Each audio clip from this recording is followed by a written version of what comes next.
So when it comes to morale, which is really this next piece, very, very important on the dovetailing what we just said, it's important to stay aligned with the company culture.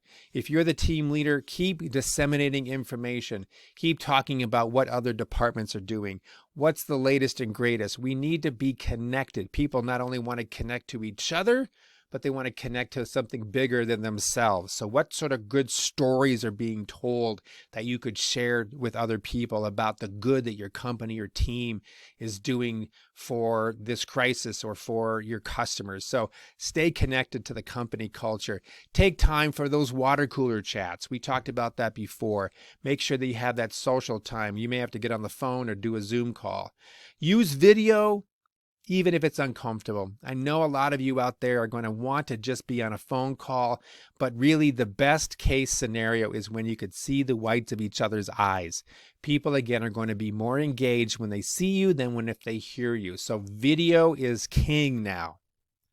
Emphasize one-on-one check-ins. If you're a team leader, people need to know that you're there for them. So just do the impromptu check-in and make sure that you find out what's going on. And in those one-on-one check-ins, find out how they're doing with this remote environment.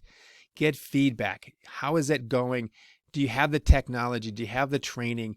Are you feeling disconnected from the rest of us? How are you dealing with your family? How are you dealing with other members of your team? I mean, what's the dynamic going on? This is going to really be a very different environment now that we're not used to doing.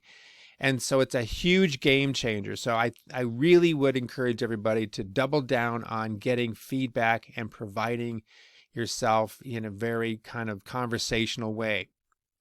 Virtual team building. There's a lot of ways out there that we can do team building over the computer.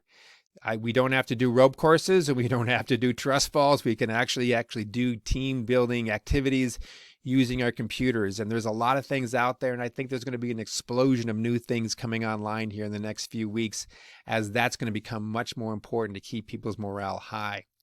Zoom happy hours. I've got a group of buddies of mine in Phoenix that we used to get together to do karate on a regular basis. And now, without having the ability to do that, we now get together every Tuesday night at 7 o'clock and do a Zoom happy hour. So we get together on Zoom and we see each other. We pull out a cup of coffee or tea or a favorite adult beverage, and we just share our story with each other. And it's been extremely helpful and therapeutic, and it's kept those relationships alive and that connection really vibrant. Slack, which is an app that you may have heard of, has many different channels to build community. So really check into that and see what you can do and come up with a few that might work. Do pilot programs or have people on your team to take on a Slack app idea and run with it, and you guys can rate it and have some fun with it. But there's just so many things out there right now that you can do. And then, of course, when it comes to your morale, you're going to have certainly opportunities to do all these things we talked about, but keep taking care of yourself and keep exercising. The endorphins that you get from exercise is so important and keeps your spirits better. It feeds that prefrontal cortex that keeps you sharp, keeps you away from that reptilian brain, and it's an important part of your morale.